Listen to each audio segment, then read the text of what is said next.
Buenos días, hermanos. ¿Cómo están hoy? Amén. Qué bendición, ¿verdad?, estar aquí nuevamente esta mañana para alimentarnos de la palabra de Dios. Quiero pedirles, hermanos, que me acompañen en oración, que sea el Señor quien nos hable a cada uno de los que estamos aquí y que Él nos dirija a cumplir la palabra de Dios. Amado Padre eterno, Señor, te damos muchas gracias, Dios, porque tú dispusiste nuestros corazones y nos has traído esta mañana, Señor, aquí a reunirnos para adorarte, Señor, para buscar de ti, recibir de ti en tu palabra, Señor. Padre, sé tú disponiendo nuestros corazones, Señor, sé tú guiándonos, Dios, y sé tú ayudándonos y capacitándonos con tu Espíritu, Señor, para poner en práctica, Dios, esta palabra, Señor, en nuestras vidas, Dios. Padre, te damos gracias, Señor, porque nos das este privilegio, tú nos das este banquete, Señor, y te pedimos, Dios amado, que tú nos ayudes, Señor, a poder ser fieles. Te damos gracias por cada uno de los que está aquí reunidos y te pedimos, Señor, que tú nos ayudes como iglesia. Te pido, Señor, que quites de mí cualquier impedimento, Señor, para llevar tu palabra y que seas tú quien hable, Señor, que seas tú quien transforme nuestras vidas con tu poderosa palabra. Te damos gracias en el bendito nombre de Cristo Jesús. Amén.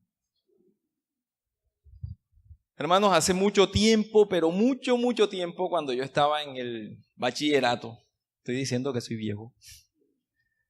No soy tan joven, pero sí, más o menos. Ya estoy pisando los 40. Resulta que había una materia que no me gustaba. ¿Usted tiene una materia que no le gustaba en el bachillerato? ¿Se acuerda? Yo tenía 2. Matemáticas e historia. No me gustaba. ¿Usted tenía materias en su bachillerato que le gustaban? ¿O no le gustaban para nada? Bueno, a mí no me gustaba la historia. Lo sentía aburrido. Había algo interesante en la historia que no me gustaba y era que no me acordaba de los nombres, no me acordaba de acontecimientos y mucho menos me acordaba cuando me decían, hermano, ¿y eso cuándo pasó? ¿Y qué fecha? No me acordaba, hermano, no sabía. Y era difícil para mí, por eso me sacaba unas muy buenas, malas calificaciones. Me fue fuerte. Después de un tiempo, ya cuando llegué al Evangelio, me comencé a interesar por la historia. Porque cuando llega al Evangelio le toca leer bastante. Y comencé a interesarme por la historia. Y me encontré un artículo por ahí de un hombre que hablaba de un profesor muy famoso en Estados Unidos, en una universidad muy prestigiosa que se llama Harvard, que es Jorge Santillana. Y él decía una frase fantástica, que yo sé que usted la conoce, pero de pronto no se acuerda de que él la dijo. Y esa frase fue: aquellos que no recuerdan el pasado están condenados a repetirlo. Aquellos que no recuerdan el pasado están condenados a repetirlo. Y hoy en día me doy cuenta que es cierto. Si tú no recuerdas el pasado, estás condenado a repetirlo. Si tú no estudias la historia, no sabes cómo es tu presente. Y de pronto te puedes encontrar personas como una famosa política de nuestra prestigiosa Colombia que dice que la matanza de las bananeras es un cuento, siendo que fue algo que ocurrió realmente, históricamente. Entonces, aquí estamos viendo esta gran verdad y estamos viendo que es necesario que nosotros estudiemos la historia. La historia es extremadamente importante porque esas lecciones que aprendieron esas personas en el pasado nos ayudan a nosotros a evitarlas en el futuro. Encontré un artículo de un hombre anónimo que decía: la historia nos enseña los errores que vamos a cometer. La historia enseña los errores que vamos a cometer. El apóstol Pablo hoy en día nos muestra que fue un gran alumno de la historia. ¿Sabes por qué? Porque nos enseñó con lo que sucedió en el pasado lo que estamos viviendo hoy. ¿Recuerdas tú que el pueblo de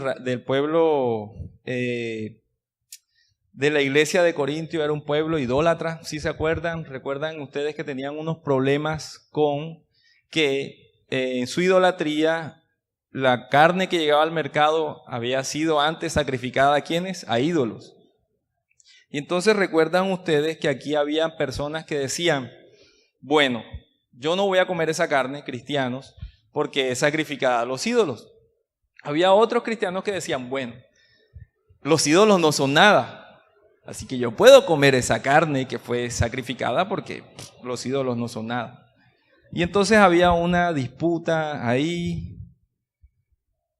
Y entonces encontramos que él está hablando acerca de la libertad cristiana, que tenemos ciertas libertades como creyentes y que en esa libertad en ocasiones podemos hacer cosas que para otros creyentes pueden ser pecaminosas y los podemos herir.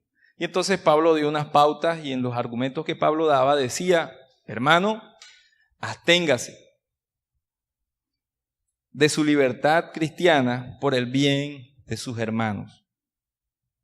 Y Pablo está ahora mostrándonos unos ejemplos en la historia del Antiguo Testamento. Entonces, en la lección de hoy vamos a aprender que el mal uso de nuestra libertad como cristianos puede descalificarnos en nuestro servicio a Cristo Jesús. El mal uso de nuestra libertad puede descalificarnos en nuestro servicio a Cristo Jesús. Quiero que vaya a su Biblia, vaya al capítulo que vamos a estudiar esta mañana, en 1 Corintios, capítulo 10, y vamos a ir versículo a versículo, ¿qué nos dice la Escritura? Entonces vamos a aprender un poco de la historia del Antiguo Testamento.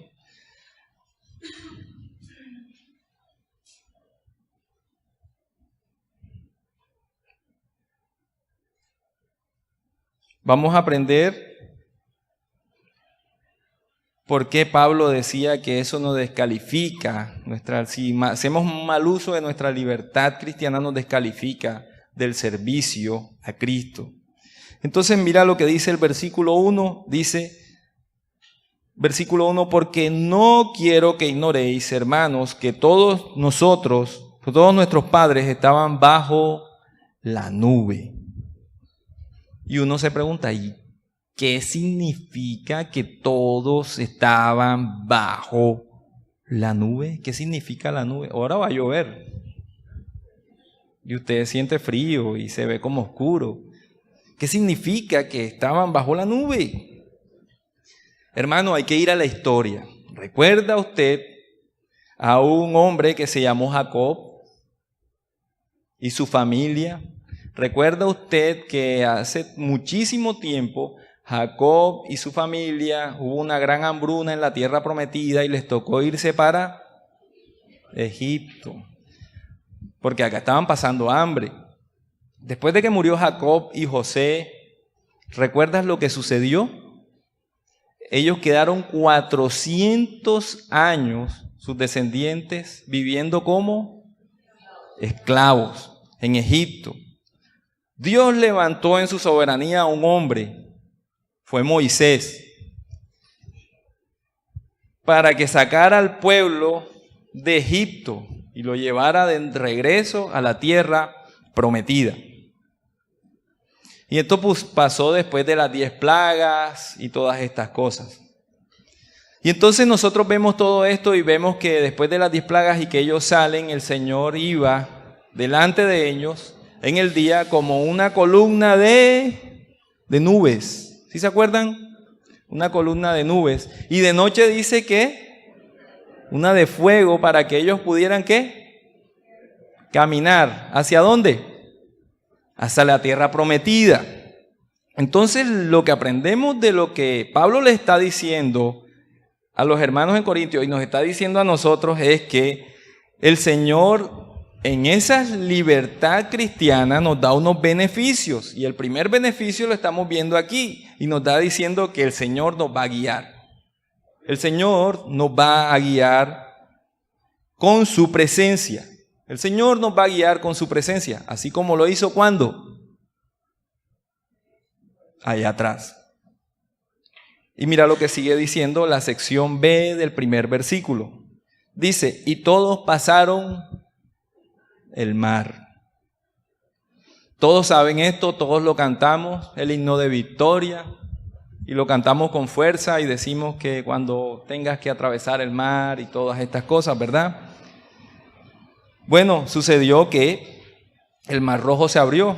Éxodo 14, 21, 22 dice, y extendió Moisés su mano sobre el mar e hizo Jehová que el mar se retirase por recio viento oriental toda aquella noche, y volvió el mar en seco y las aguas quedaron divididas. Entonces los hijos de Israel entraron por medio del mar en seco, teniendo las aguas como muros a su derecha y a su izquierda.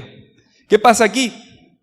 Recuerdan que ellos salen, el faraón como que se estaba endurecido, recuerda, y se arrepiente y hey, se me van estos esclavos, voy a buscarlos. Se dan cuenta, nos están buscando y están así acorralados con el mar y el Señor lo abre para que ellos pasen. Entonces, ¿qué aprendemos en segundo lugar? ¿Qué libertad tenemos o qué beneficio tenemos de nuestra libertad cristiana en este lugar? Aprendemos que nosotros somos protegidos por la presencia de Dios. Primero, que somos guiados por la presencia de Dios. Segundo, que somos protegidos por la presencia de Dios. Y Pablo nos dice, voy a darle 5 argumentos en los cuales usted va a ver ¿qué privilegios tiene de su libertad? Ya van 2, ahora viene el tercero, versículo 2. Dice, y todos fueron bautizados en Moisés, en la nube y en el mar. Y uno dice, ¿pero cómo? Cuando pasaron de pronto los chispeó la nube, el mar, y por eso dice que son bautizados. De pronto en la nube chispeó por ahí, cayó un rocío, porque los aclimató. No. ¿Sabes por qué? ¿Quién me dice qué significa el bautismo? ¿Qué significa el bautismo cristiano? Señal del pacto. ¿Quién más dice algo por ahí? Limpieza. ¿Qué? Un nuevo nacimiento. Exactamente. El significado del bautismo cristiano es la identificación de nosotros con Cristo. De nosotros con Cristo. Cuando nos bautizamos reconocemos nuestra nueva identidad como cristianos y como seguidores de Cristo. Y es un acto público. Entonces estamos viendo que está hablando del bautismo que usualmente se utiliza el término aquí inusual cuando se está refiriendo a esto. Entonces nos está diciendo que nos hace o nos muestra como seguidores ¿de quién? De Cristo. El bautismo es como les dije, es un acto público. El ritual del bautismo es un acto público. No salva, téngalo claro. Simplemente te está hablando de algo que ocurrió internamente en tu corazón y que públicamente tú quieres decir, soy creyente, soy cristiano, soy de Cristo, delante de toda la congregación, y por eso se hace. Entonces, ¿qué estamos viendo nosotros aquí cuando Pablo está diciendo que en Moisés fueron bautizados? Los israelitas fueron bautizados en Moisés, en que se identificaron con Moisés como su líder y se sometieron a él porque el Señor ¿qué? Se los dio. El Señor les dio ese líder.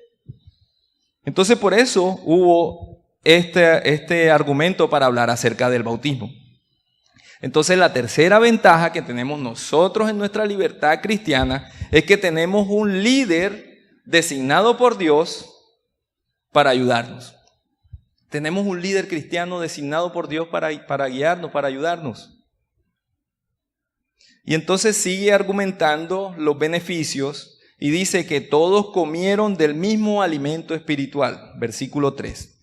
Dice así, y todos comieron del mismo alimento espiritual.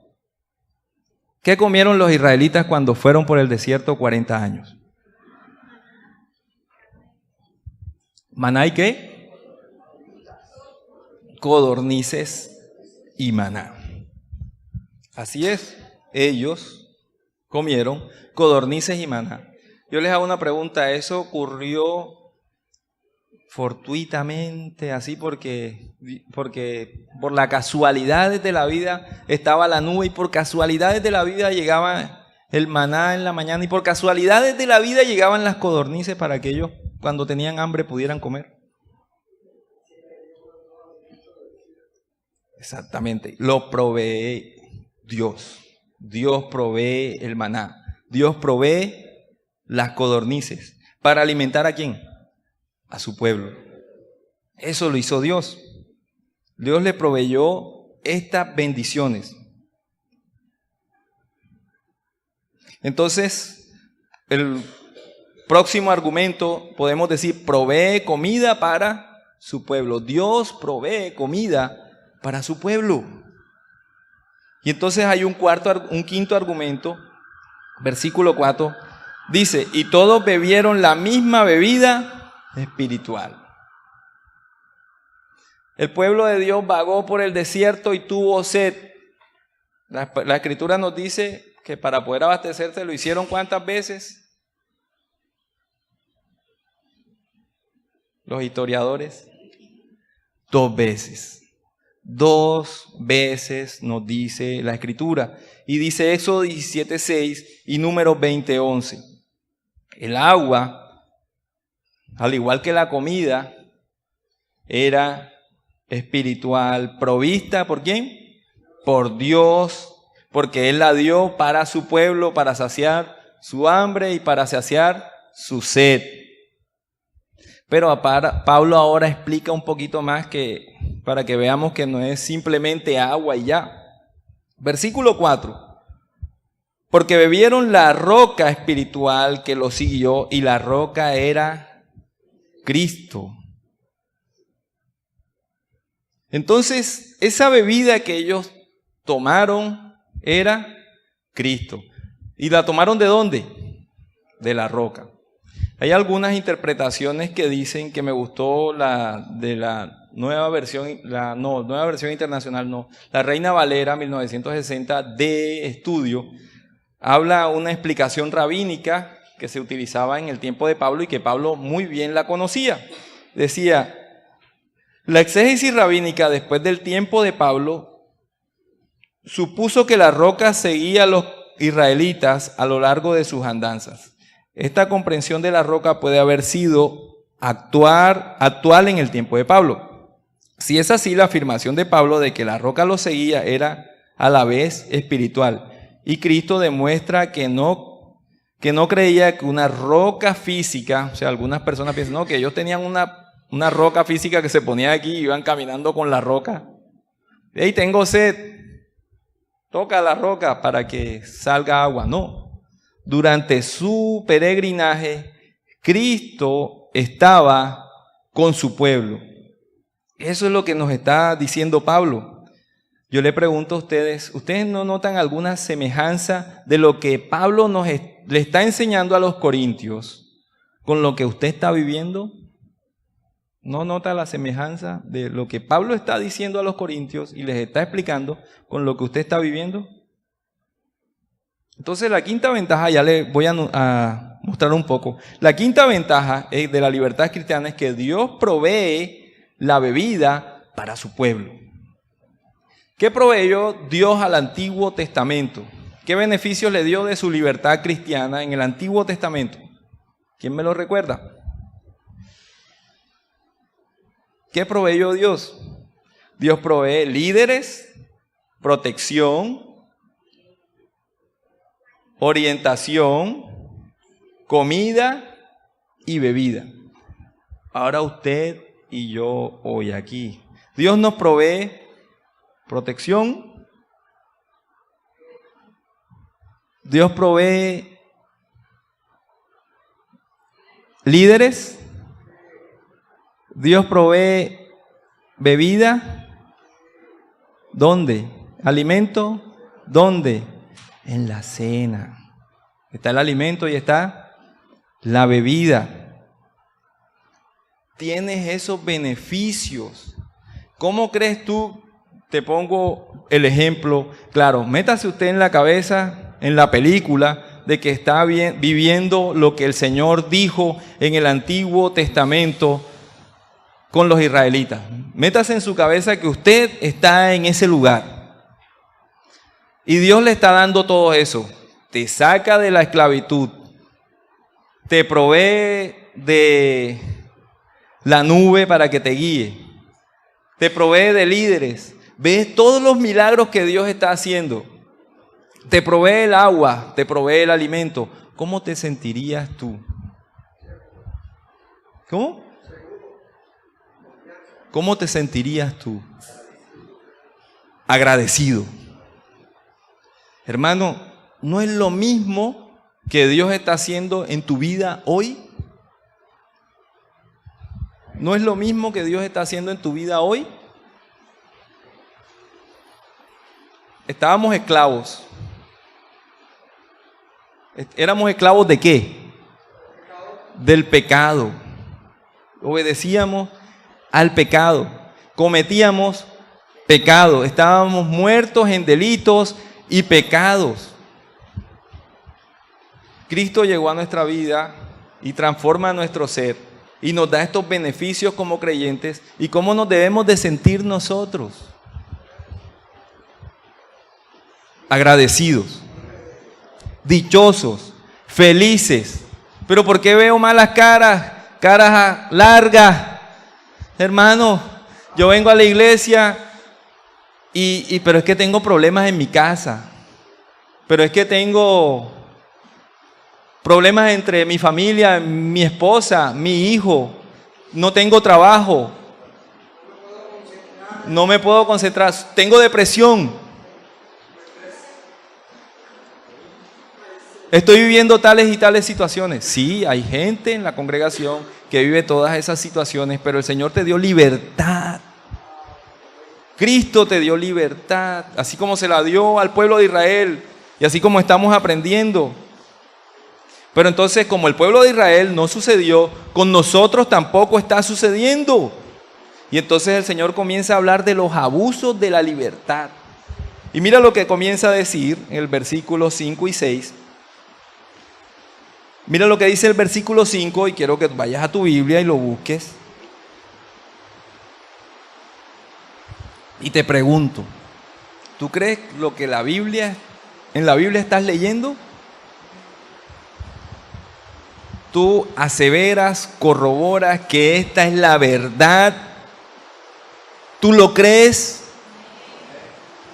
Nada más 3 hermanos. Amén. Esta es la verdad. Y mira lo que dice la Escritura, la verdad, cuando habla de los abusos. Versículo 5. Sin embargo, con la mayoría de ellos, Dios no se agradó porque fueron derrotados en el desierto. ¿Recuerdas tú la cantidad de personas que salió de Egipto? Dice la palabra de Dios que fueron 600,000 personas, adultos. No estoy metiendo mujeres ni niños. 600,000 hombres adultos salieron. ¿Sabes quiénes entraron a la tierra prometida? ¿Sí te acuerdas? ¿Me dicen los nombres? Josué y Caleb. 2. Josué y Caleb. Se les permitió ingresar a la tierra prometida. Moisés y Aarón fueron descalificados también. Se quedaron, la vieron de lejos. Moisés. ¿Recuerdas por qué Moisés? Se le dijo, háblale a la roca y dile que bote agua. ¿Y qué hizo él? Le dio rabia y y tenga. ¿Y qué pasó con Aarón?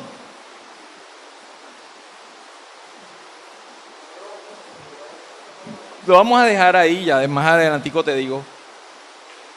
Ellos deambularon 40 años más por el desierto y murió toda esa generación, entró una generación nueva. Y entonces, ¿para qué dice Pablo esto tan terrible? Mira lo que dice Pablo. Estas cosas tuvieron lugar, versículo 6, como ejemplo para nosotros, para que no podamos desear el mal como ellos lo hicieron. ¿Qué querían los israelitas? Querían regresar, querían la olla de carne, querían ser esclavos, porque se sentían ¿qué? Incómodos, porque no les gustaba, porque estaban caminando, estaban fastidiosos. ¿Usted no se ha molestado con Dios?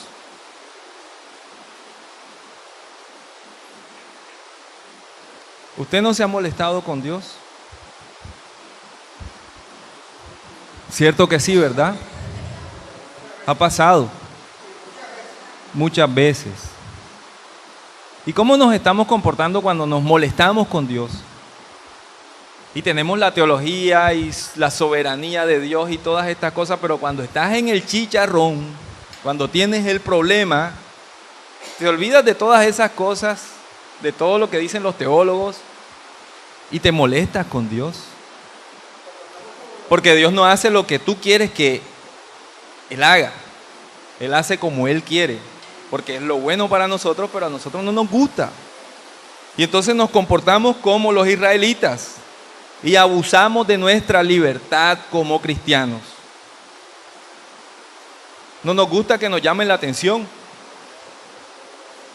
Y de pronto Dios nos está enseñando algo en nuestro carácter y no lo queremos ver y nos molestamos. Y entonces Pablo te está diciendo, estas cosas tuvieron lugar como ejemplos para nosotros hoy. Y entonces el pueblo de Dios se descalifica a sí mismo de la bendición y del servicio efectivo porque altercaron contra Dios. Entonces nosotros somos llamados ¿a qué? A darle la gloria y la honra a Dios y a servirle. Pero nos molestamos con Dios y somos rebeldes. Y entonces mira lo que sigue diciendo Pablo a nosotros y a estos hombres. Versículo 7. Pablo dijo, ni seas idólatras como algunos de ellos, según está escrito. Se sentó el pueblo a comer y a beber y se levantó a jugar.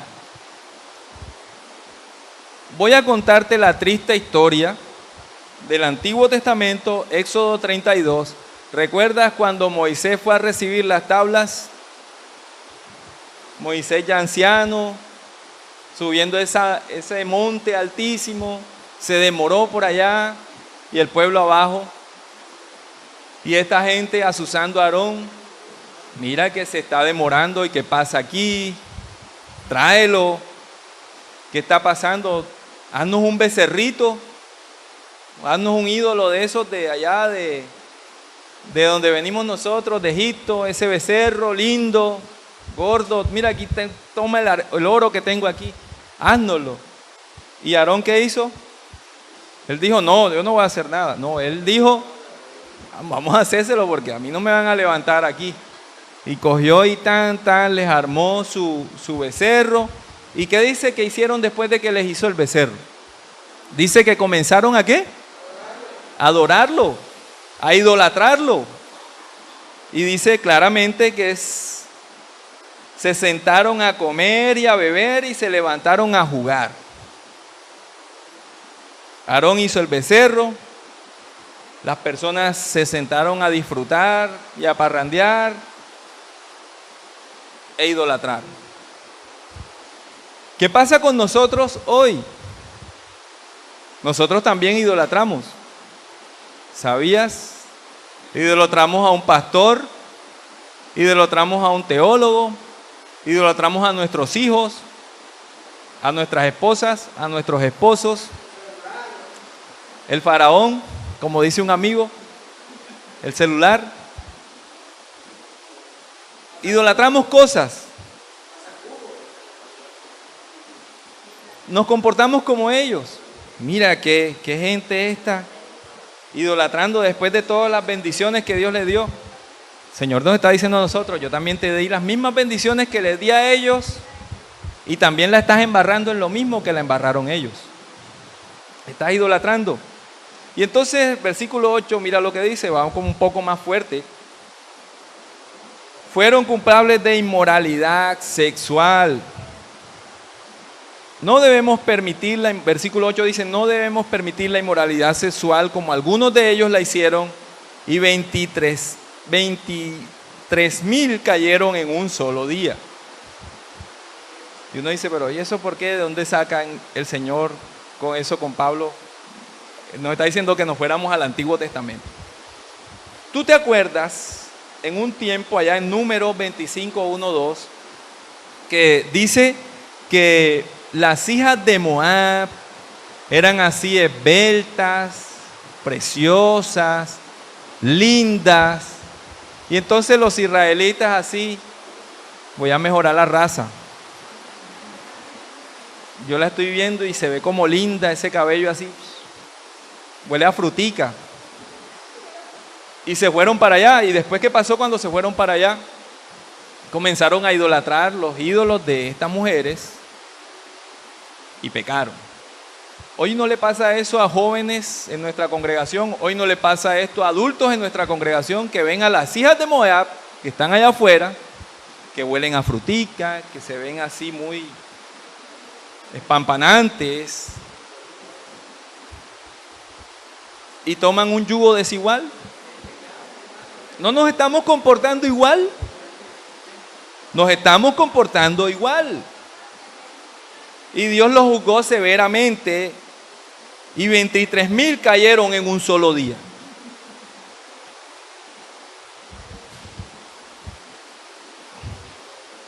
Y mira lo que sigue diciendo la Escritura, versículo 9. Fueron culpables de poner a Dios a prueba. No debemos poner a prueba a Cristo como algunos de ellos hicieron y fueron destruidos por las serpientes. Antiguo Testamento. ¿Recuerdas que comenzaron a murmurar acerca del líder que Dios había establecido para ellos? Ese líder no sirve, mira que me trajo aquí a pasar trabajo, ya estoy cansado, siempre la misma comida, ya estoy aburrido de estar comiendo el maná, de estar comiendo las codornices y todas estas cosas. Nosotros no nos comportamos a veces así, en situaciones en nuestra vida. Ya estoy aburrido de comer. ¿Qué es lo que comes más, con más constante en tu casa de pronto cuando no hay tráfico de cuchara? Arroz con huevo. Ya estoy aburrido de estar comiendo arroz con huevo. Ya estoy aburrido de no sé qué. Y comienzas a quejarte, ¿verdad? Y comienzas a murmurar. Y entonces ellos pusieron a prueba, hablando contra Moisés y contra Dios. ¿Por qué nos sacaste de Egipto? Número 21:5. Y entonces Dios mandó las serpientes. Estás altercando no contra Moisés, sino contra Dios mismo. Entonces ahí están las serpientes. Y perecieron una cantidad bastante grande.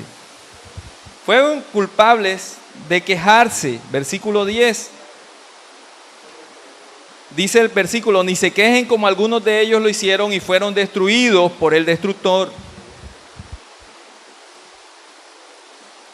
¿Tú te acuerdas de 3 hombres en el Antiguo Testamento en el peregrinaje? Coré, Datán y Abirán.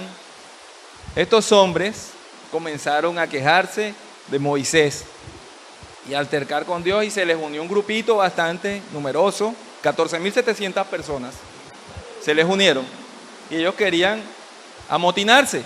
Vamos a quitar ese ese Moisés de ahí, vamos a nosotros a dirigirnos y tal. Resulta que pasa lo siguiente. Ellos fueron destruidos porque ellos estaban diciendo que Moisés no estaba con Dios. Y entonces Moisés, mandado por Dios, les dijo, a la mañana siguiente vamos a ver quién está con Dios. Todo el mundo fuera de su tienda. Y apártense de Coré, Datán y Abirán. Y la tierra se los tragó. Perecieron. Éxodo 12, 23. A pesar de que Dios proporciona ventajas a su pueblo, estos hombres fueron culpables de abusar de esas ventajas. Nosotros somos culpables de abusar de las ventajas que Dios nos dio. Igual que ellos. Somos idólatras, cometemos inmoralidades sexuales, ponemos a prueba a Dios cada día en nuestras vidas, murmuramos y sazonamos el murmullo porque le agregamos más. Le agregamos más cosas. Y esto no es bueno, hermanos. Y lo que pasó, el Señor lo puso como un ejemplo para que nos diéramos cuenta de nuestra inequidad. Y entonces, ¿cómo aplicamos la libertad correctamente en nuestras vidas como creyentes? ¿Por qué quería Pablo que sus lectores cristianos entendieran estos ejemplos del Antiguo Testamento? Por dos cosas. Dios nos prometió protegernos de las tentaciones. Versículos 11 y 12 dice, ahora estas cosas le sucedieron como ejemplo, pero fueron escritas para nuestra instrucción sobre quienes han llegado a los fines de las edades. Por lo tanto, que cualquiera que piense que él está parado, tenga cuidado de no caer. ¿Usted sabe que existen en la iglesia rambos cristianos? Existen los superhéroes cristianos. Hermanos en la congregación que son más santos, súper fuertes. Piensan que no la embarran.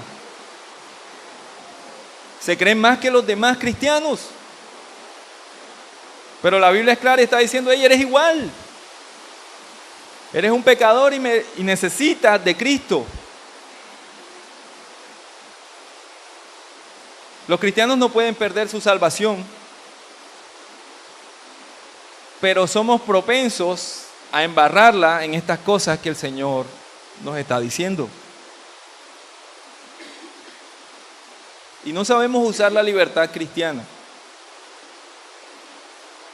Y Dios ha prometido a estar con nosotros en medio de las situaciones difíciles. Versículo 13 dice, no os ha sobrevenido ninguna tentación que no sea humana, pero fiel es Dios, que no dejará ser tentados más de lo que podéis resistir, sino que dará también juntamente con la tentación la salida para que podáis soportarla. Usted y yo, hermano, somos tentados. ¿Y sabes cuántas horas del tiempo hemos sido tentados? Todo el tiempo. Todo el tiempo somos tentados. Todo el tiempo somos bombardeados con tentaciones. La buena noticia para nosotros es que Dios es fiel y Él no nos dejará ser tentados más de lo que nosotros podemos resistir. Él nos conoce. Él conoce nuestro corazón. Él nos llamó, nos sacó de la esclavitud, nos dio todos estos beneficios con un propósito, para que resulte para su gloria. Y nos proporciona estas bendiciones tan grandes. Y entonces nos encontramos de cara con nuestra realidad. Somos infieles, somos idólatras, somos inmorales sexualmente. Hacemos concesiones con el pecado. Pero si todo el mundo lo hace, yo no le veo el problema. Yo también. Y nos decimos en la mente, ¿para dónde va la gente? ¿Para dónde va Vicente? Ah, Vicente se va a estrellar, yo voy para allá. Pero saben, hermanos, existen tres formas de soportar las tentaciones. Existen tres formas de soportar las tentaciones y que nuestro servicio cristiano, el uso de nuestra libertad cristiana sea eficaz y que dé gloria a Cristo. Pero no lo voy a decir hoy. Yo sé que usted se pone, pero ¿cómo vas a hacer? Se lo voy a decir. Existen tres formas. Quiero que vaya conmigo a su Biblia, Marcos capítulo 14. Está lloviendo, hermanos, y podemos seguir aquí. Marcos 14:38.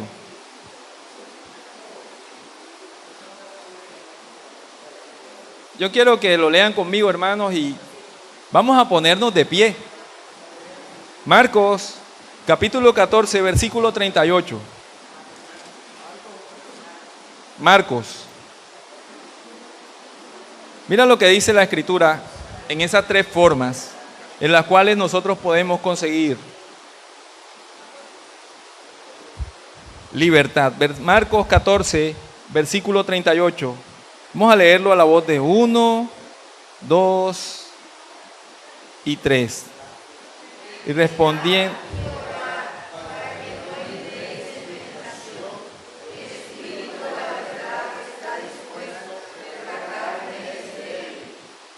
¿Qué nos está diciendo la Escritura a nosotros? Que debemos orar. ¿Cuánto tiempo del día debemos orar? ¿15 minutos? ¿20 minutos? Todo el tiempo. Puede tomar asiento, hermano. Lo primero que debemos hacer es confiar en Dios y enfocarnos en Jesucristo. Lo segundo que debemos de hacer es orar. Todo el tiempo. Y entonces debemos confiar en Cristo. Voy a leerte un texto bíblico que habla acerca de eso. Pero antes de entrar a ese texto de orar, vamos a hablar de la confianza un poco. ¿Usted cuando ora confía en Dios? Amén. Hay personas que no confían en Dios. Oran pidiendo a Dios por algo, pero cuando suceden las cosas dicen, pero es que yo sabía que el Señor, que la cosa no era por ahí. Y están diciendo, yo no confío en Dios. Yo no estoy depositando mi confianza en Dios. Debemos confiar en Dios. Cuando oramos debemos confiar en Dios, que Dios puede hacer milagros así como los hizo en el Antiguo Testamento. Así como los hizo en el Antiguo Testamento, los hace hoy. Y Él hace milagros. Debemos confiar en Cristo. Debes confiar en Cristo para hacer frente a todas esas situaciones en tu vida que son contrarias a su voluntad y que te llevan a no abusar de la libertad cristiana. Tú tienes problemas. Y de pronto tienes problemas, como dije anteriormente, con tu esposo o esposa. Tienes problemas internos tú, personales. Tienes problemas en el trato con otros. Tienes problemas familiares. Cristo tiene la solución a esos problemas que tú tienes. Pero tienes que creer. De pronto dices, sí, pero es que los problemas míos son bien grandes. Sí, pero Cristo es más poderoso que cualquier problema que tú tengas. Y está en todo control. Y tus problemas duran un ratico. Y Él los va a quitar. Y después vas a decir cuando te acuerdes del problema, yo tuve ese problema y el Señor lo quitó así. Y me dio tranquilidad y paz. Entonces tienes que tener seguridad. Y tercero, tienes que estar enfocado en Cristo. Y mira lo que dice Hebreos 12, 3, 4. Si tú depositas tu confianza, tu fe en Cristo Jesús, considerad aquel que sufrió tal contradicción de pecadores contra sí mismo, para que vuestro ánimo no se canse hasta desmayar, porque aún no habéis resistido hasta la sangre, combatiendo contra el pecado. ¿Quién es ese de que nos está hablando Pablo? De Cristo. ¿A dónde lo mostró? Nos lo mostró en el Antiguo Testamento. Nos lo mostró en el Antiguo Testamento. Y está en los beneficios que nos dio en la libertad cristiana. Y nos los dio a nosotros. Y nos dio los mismos beneficios. Y nos dio a Cristo. Y Dios nos dio esas tremendas ventajas para que tú y yo como iglesia le demos la gloria. Así de sencillo. Las tentaciones van a llegar, las pruebas van a llegar a tu vida, pero Cristo está en control. Las situaciones y sufrimientos que tú tienes ahora y que estás viviendo ahora, Cristo está en control. Cree a Cristo, pon tu fe y tu mirada en Cristo y Él solucionará todas esas situaciones terribles que ahora te atormentan. Demos gracias al Señor. Padre amado Dios, te damos gracias por tu palabra.